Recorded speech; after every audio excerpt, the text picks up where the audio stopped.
Good morning. Good to see everyone here this morning. Beautiful song there to start off our service this morning, right before our lesson, I guess I should say. Man, we're headed to that land where we'll never grow old. I wanted to sing the song "To Canaan's Land." We're on our way before I got up here, but that one there does the same thing there. The title "To Canaan's Land," we're on our way, goes right along with my lesson this morning. If you're here in class, you're going to get a little bit of a review of what we talked about a little bit before. But we're headed to that promised land. We're headed to that promised land, and man, again, what a beautiful, beautiful song. Just gives you a tiny glimpse, and you can hear in our voices how excited we are that we're on that way and on that path to go to that promised land where we'll never grow old.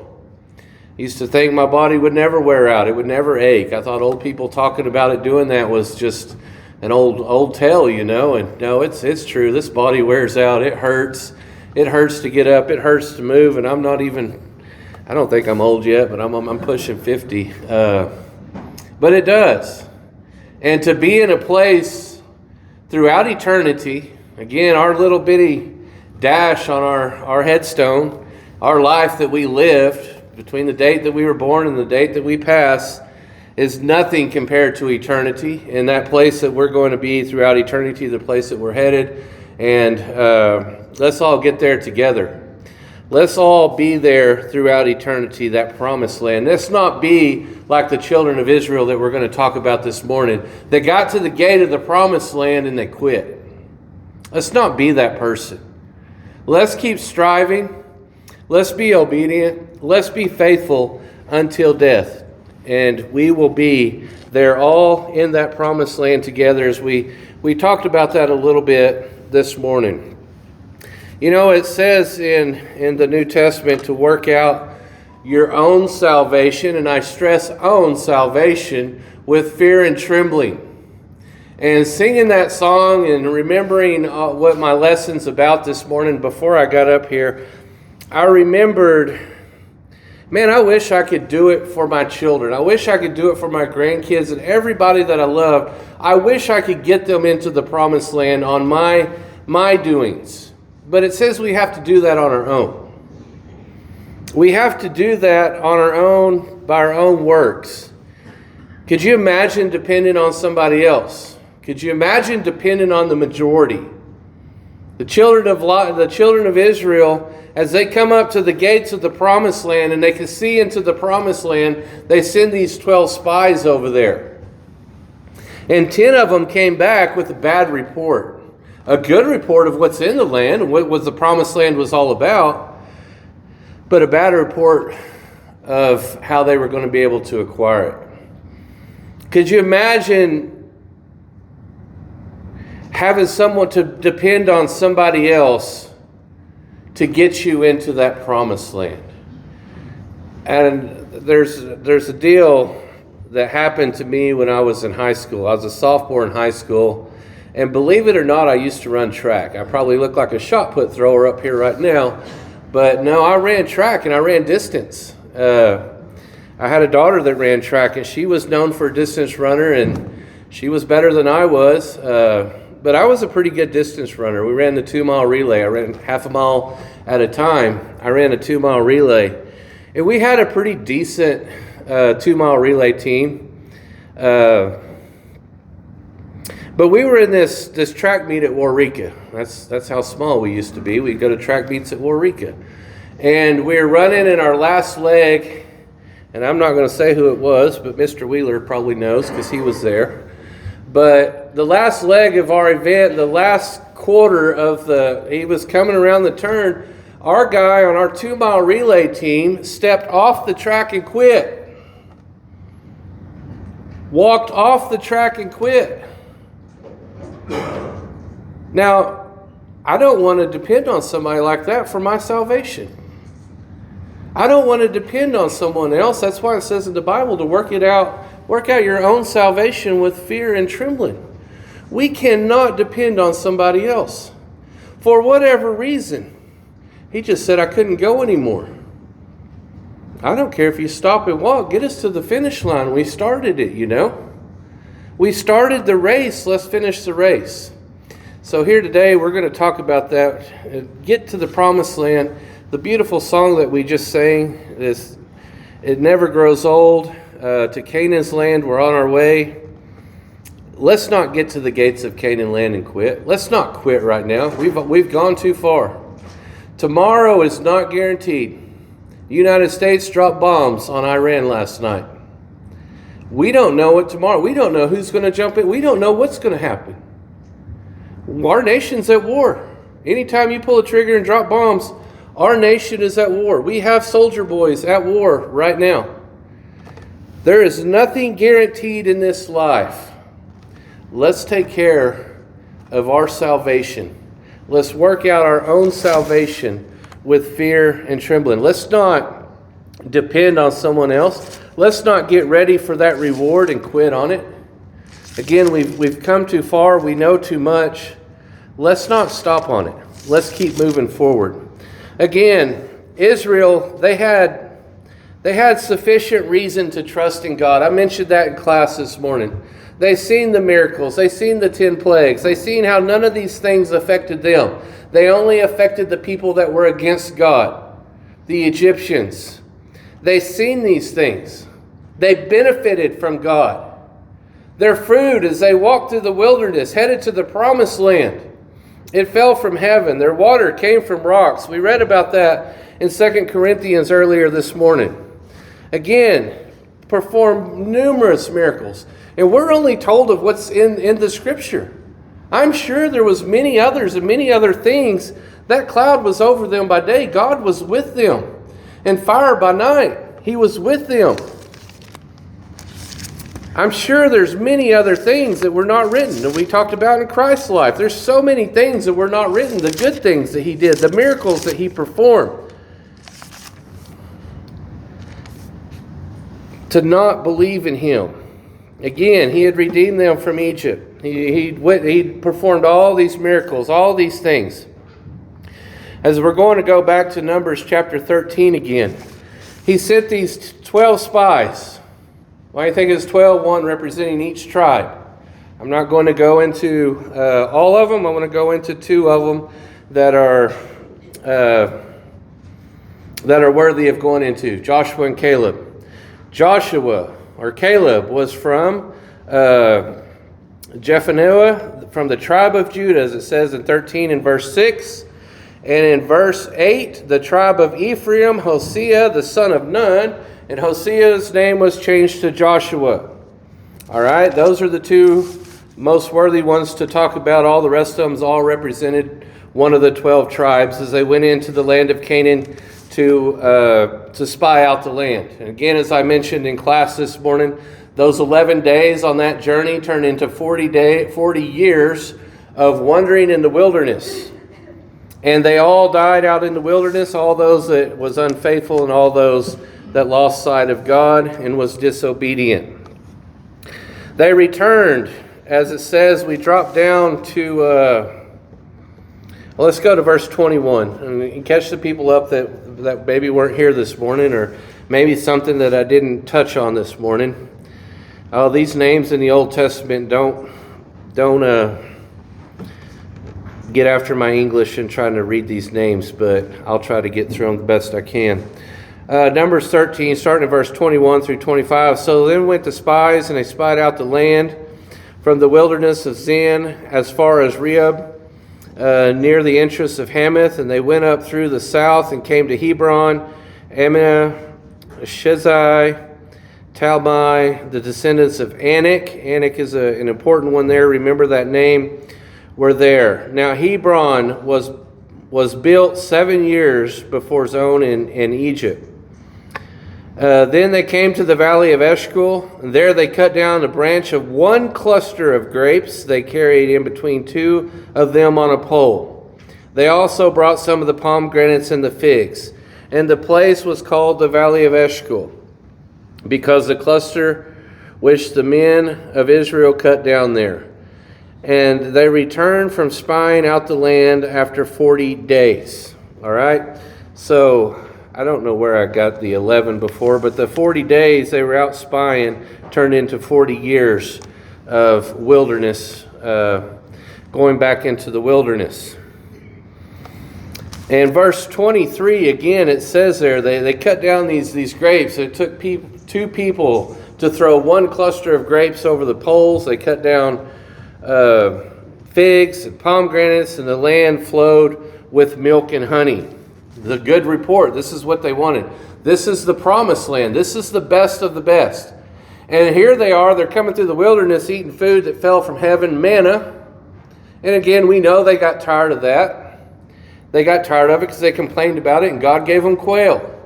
And here they're getting the best of everything. It's just like walking into a Golden Corral after working hard all day or something. It's just a buffet of everything there for them. Everything's there, ready to go. Nothing like they had seen wandering out in the wilderness. Nothing like they've really seen back in Egypt, except the Egyptians and those eating. But this didn't compare to anything that they had seen before. This was great. Unfortunately, with all the greatness and all that they knew about God and all the miracles that He had performed before, they came back with a negative evaluation. Jump down to verse 30.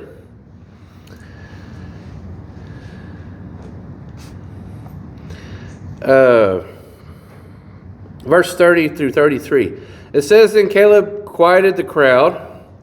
Actually, I want to jump back up. It says, the people in verse 28, nevertheless, the people who dwell in the land are strong. The cities are fortified. They're very large. Moreover, we saw the descendants of Anak there.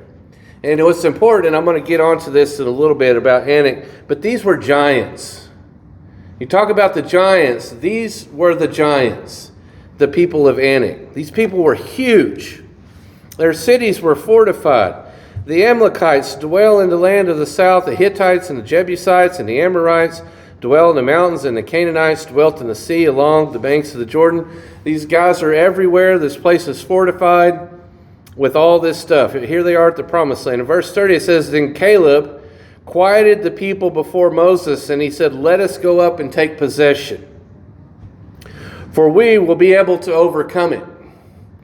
So here he is. The mob has started. He's got the mob going. They're all excited. And Caleb quietens them down and says, we can do this. Let's go. Let's get it. Let's go up at once and take possession of it. But the men who gone with him said, we are not able to go up against these people, for they are stronger than we. They're stronger than us. Were they stronger than them? Yeah, they were stronger than them without God. But with God, Caleb knew God was on their side. He said, let's go. Let's do this. But no, the people, they said, we can't do it. In verse 32 it says, and they gave the children of Israel a bad report of the land which they espied. And the land through which we have gone as spies is a land that devours its inhabitants. All the people who we saw in it are men of great stature. There we saw the giants, the descendants of Anak, that came from the giants, and we were like grasshoppers in our own sight, and so we were in their sight. We look like grasshoppers compared to these people. We can't do it. We can't do it. With God on our side, we escaped the Egyptians. We went through the Red Sea. God parted the Red Sea. He killed all those Egyptians after us in the Red Sea. Our food fell from heaven, but we can't do it. We can't conquer these people. Here they are at the gates of the promised land. Remember, why is it called the promised land? God promised it to them. He said He was going to give it to them. And here they lost faith. They lost sight of that. They got to the very gates of the promised land ready to go in. We can't do it. Take us back to Egypt. As I mentioned in class today, how bad would that have been to send them back to Egypt? Egypt, all the firstborn have been killed. The Pharaoh's firstborn have been killed. Their army, most of their army was out in the sea, drowned.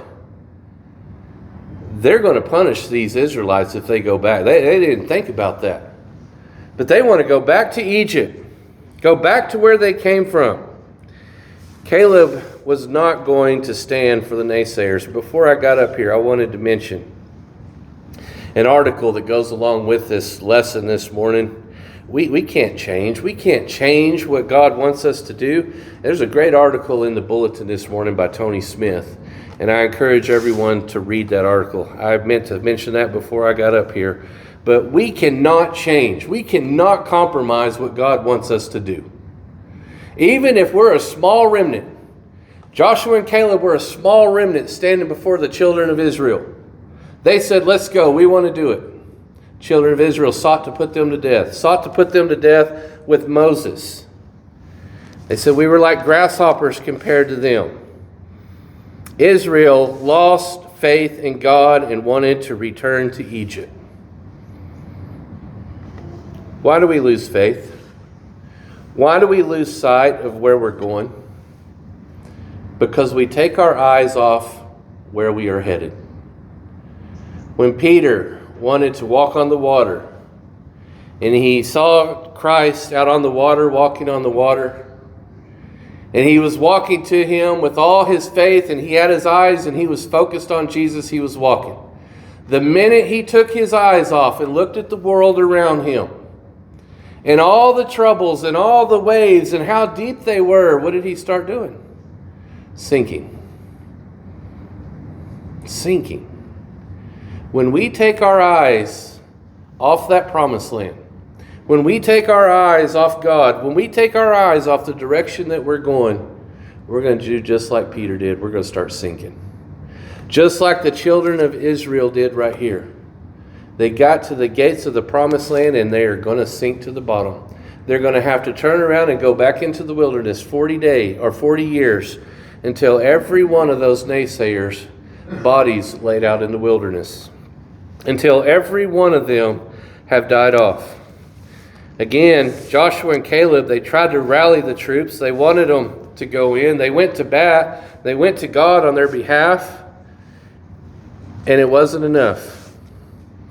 You go to chapter 14 and verse 6, it says, But Joshua the son of Nun and Caleb the son of Jephunneh, who were among them who spied out the land, tore their clothes, and they spoke to all the congregation, the children of Israel, saying, The land we passed through to spy out is exceedingly good land. If the Lord delights in us, then he will bring us into the land, and he will give it to us, a land which flows with milk and honey. Only do not rebel against the Lord, nor fear the people of the land. For they are our bread, and their protection has departed from them. And the Lord is with us. Do not fear them.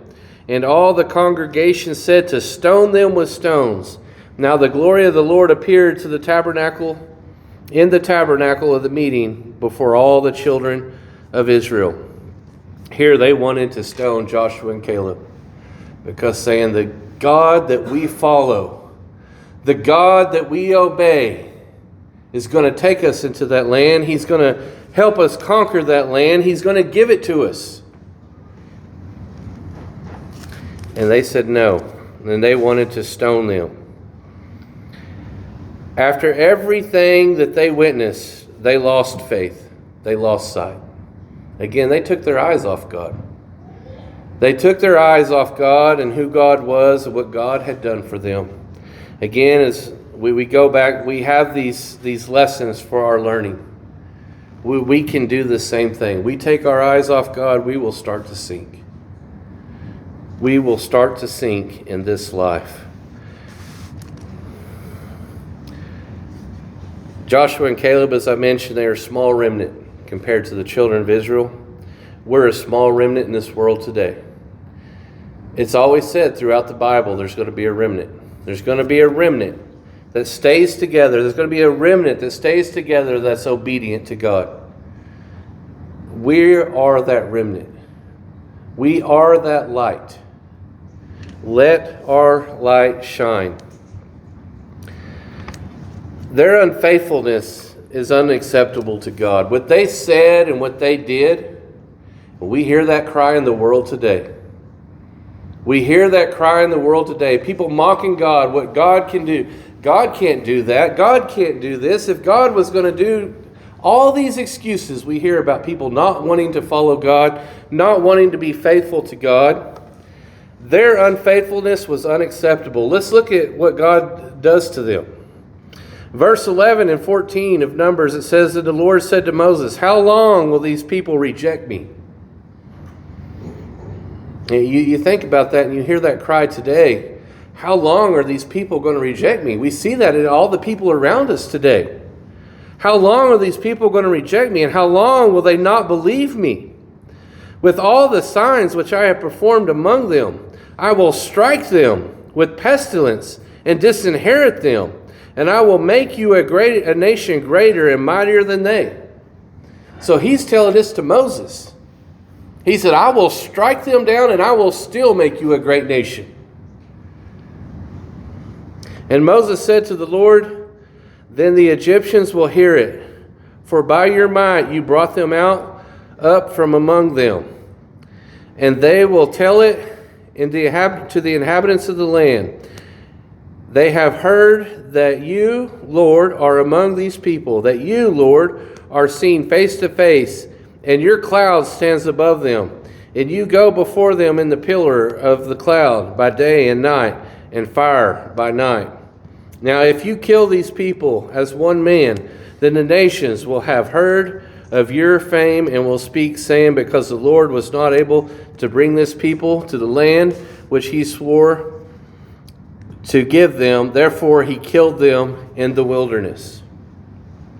Moses goes to bat on their behalf. Moses goes to bat for them. Again, their faithfulness is unacceptable. Let's keep reading here. It says, and now I pray, let the power of the Lord be great, just as you have spoken, saying, the Lord is long-suffering and abundant in mercy, forgiving iniquity and transgressions, but by no means clears the guilty, visiting the iniquity of the fathers and the children to the third and fourth generation. Pardon the iniquity of this people, I pray, according to the greatness of your mercy, just as you have forgiven this people from Egypt, even until now. Then the Lord said, I have pardoned according to your word. But truly, as I live, all the earth shall be filled with the glory of the Lord, because of these people who have seen my glory and the signs which I did in Egypt and the wilderness, and have put me to the test. Now then 10 times have not heeded my voice. They certainly shall not see the land which I swore to their fathers, nor shall any of those who rejected me see it.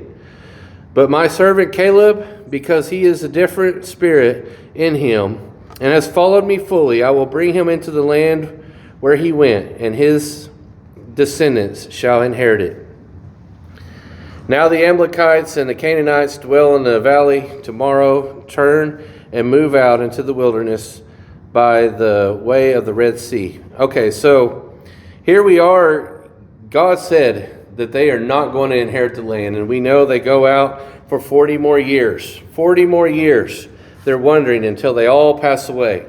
As it says, you drop down to verse 39 through 45. All of them pass away out in the wilderness. You know, we read and we talk about the 10 plagues that were brought upon Egypt, and we talk about the Red Sea parting and the great miracles. And sometimes I don't think we step back and realize how great and mighty that made God. How great those miracles were.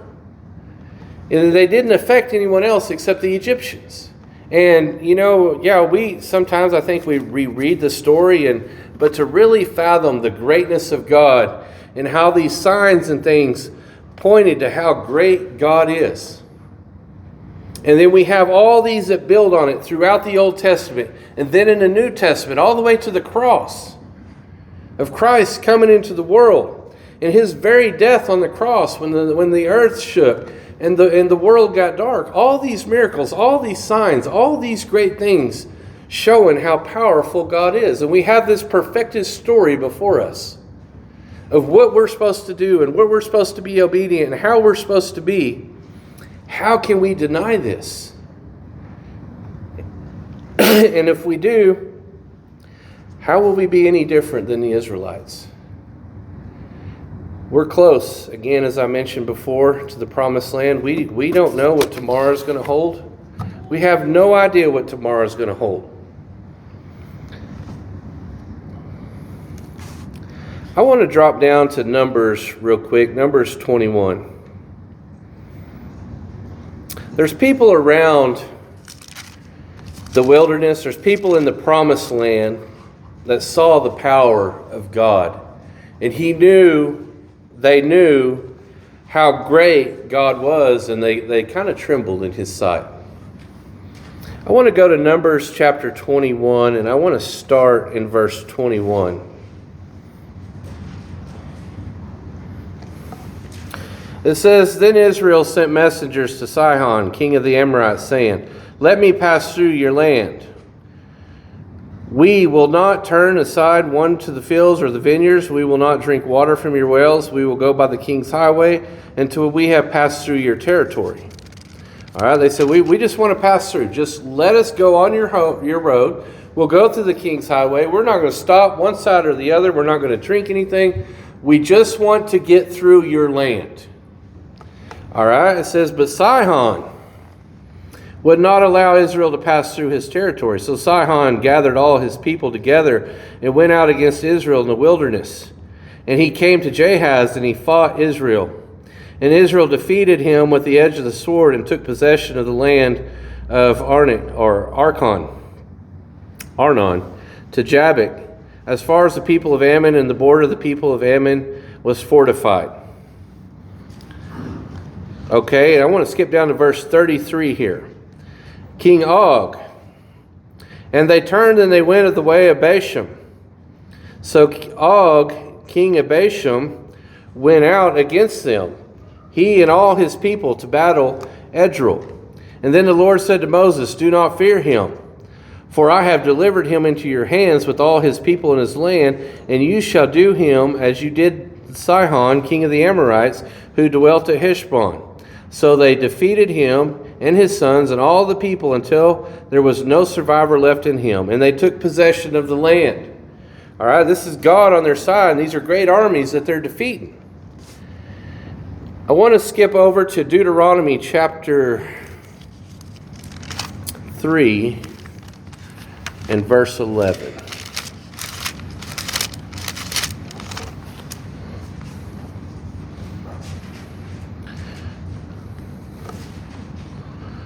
It says, For only Og, king of Bashan, remained of the remnant of the giants. Indeed, his bedstand and his iron bedstead, it is not in the Rabbah of the people of Ammon, 9 cubits in its length and 4 cubits in its width, according to the standard cubit. All right, his bed was 13.5 to 14 feet, 6 feet wide. That's these giants. That was the bed. These are the people that they said we can't conquer. We can't go up against. That's why I wanted to point these out. And here they are defeating them. The very ones that are wandering around in the wilderness, and they're defeating these people that they said they couldn't do. They said we can't conquer them, these giants. And they went up and God delivered them into their hands. Again, and they're going to die, every one of them, out in the wilderness. I want to jump over to Joshua chapter 2 real quick. Joshua chapter 2, verses 9 and 11. Joshua 2, starting in verse 9, it says, And said to them, I know the Lord has given you the land, that the terror... This is Rahab speaking here. All right, it says, and said to the men, I know the Lord has given you the land, that the terror of you has fallen on us, and all the inhabitants of the land are faint-hearted because of you. For we have heard, all right, these are the people that are living in the promised land. We have heard of how the Lord dried up the water of the Red Sea. All right, here they see these children of Israel marching across. These spies go into that land, and they're spying out that land, and they talk about these giants and these fortified cities. These people have already heard about the Israelites coming their way. What they had done to the Egyptians, the great the great empire of Egypt. They've read they've heard what has happened to them. And it dried up the water of the Red Sea for you when you came out of Egypt, and what you have done to the two kings of the Amorites, and who were on the other side of the Jordan, Sihon and Og, who were utterly destroyed. And as soon as we heard of these things, our hearts melted. Neither did there remain any more courage in anyone because of you. For the Lord your God, He is the God of heaven above all, on earth and beneath. So here Rahab is, and she's telling them, this is the demeanor of this nation. This is the demeanor of the people in the promised land. They've heard of your God. They know how He conquers. They know how great He is. They'd already seen. They've already heard. And what did it say? They were disheartened. They were scared. They were scared. Why did the Israelites lose sight? Again, they took their eyes off God. They took their eyes off God. They were unfaithful to God. As we talked in class today, they were a spoiled people. As Christians, we have to trust that our promised land, as I talked about before, awaits us. It's waiting on us. It's theirs for our taking. All we have to do is our part. All we have to do is our part. Just saying that reminds me of a movie I loved as a child, Where the Red Fern Grows. That kid got out there and he worked and he wanted those dogs, and he couldn't quite get enough money. And he said, I prayed, or that's what he did first. He prayed, and he wanted everything. He went up to his grandpa, and his grandpa said, have you done your part? Have you met God halfway? Have you done what you're supposed to do? That's when he went out and he worked. And he brought the money, and he was like ready to get those dogs. Again, have we done our part in this life? God's done everything for us. We pray to Him. We have our part to do. I want to jump over to Hebrews real quick. Hebrews chapter 3. I just want to hit on why this story in the Old Testament of the Promised Land, why you go back there. Because it's mentioned over and over again in the New Testament. It's mentioned over and over again throughout the Old Testament. But in Hebrews chapter 3, starting in verse 16, it talks about it. It talks about it so that the Christians that they're talking to here, whoever the writer, many think it's Paul, whoever the writer is here, are pointing out that we don't want to be like this. Our faith, we need to grow strong. But we have a promised land that we're headed to. And I want to read that real quick. Starting in verse 16, it says, For who have heard rebelled? Indeed, was it not all who came out of Egypt led by Moses? This story went on for generations. This story was written down for generations. Now with whom was he angry? 40 years.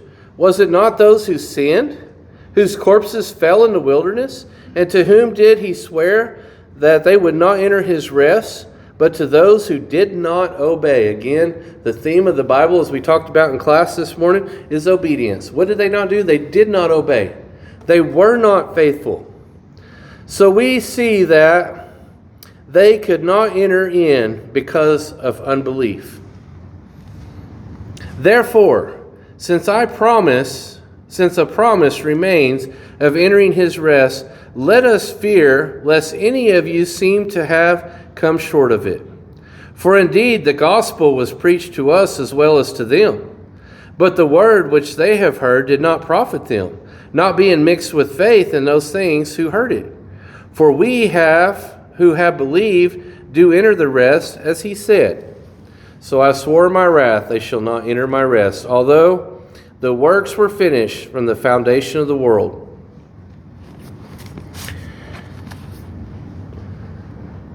For he has spoken in a certain place on the seventh day in this way, and God rested on the seventh day from all his works, and again in this place, they shall not enter my rest. Since therefore it remains, some must enter it. That some must enter it. And those who it was first preached did not enter because of disobedience. We're preaching the same thing. Obedience. We're preaching the same thing then. I'm preaching it to you now. Are we not going to enter because of disobedience? Again, he designates a certain day, saying in David, today, after such a long time as has been said, today, if you will hear his voice, do not harden your hearts. For if Joshua had given them rest, then he would not have afterwards spoken of another day. There remains therefore a rest for people of God. For he who has entered his rest has himself also ceased from his work, as God did from his. Again, we sang that song just before I came up here a while ago, Never Grow Old. We can't wait to enjoy that rest throughout eternity. That rest that has been promised to us. All we have to do is finish this race.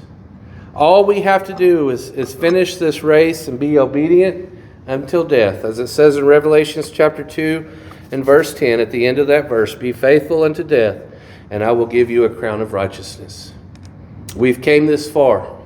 We've conquered so many things. The children of Israel came that far. They had conquered so many things. Let's not be like they were. Let's finish this race. As Paul knew as he come to the end of his life, he said, I fought the good fight. I fought the good fight. There's a crown of righteousness laid up for us. Let's finish this race. We have no idea what tomorrow is going to bring us. Again, as I said, we're a nation now at war. There's so many uncertainties in this life. We're here. We're on the footsteps of that promised land. Let's finish what we started, and let's reach out to everyone that we can so that we have all of our loved ones, everyone that we can touch in this life. Be a great example to them. Do what God told us to do. Go and preach and teach the gospel. Do what we're commissioned to do. Finish this race. If there's anyone here this morning that needs to put Christ on in baptism, there's no better time to do that than now. We're here. Every single one of us in here wants to see everyone finish that race and be together. If you need any help, if you need prayers, you need anything of any kind, we ask that you come. All together we stand and sing.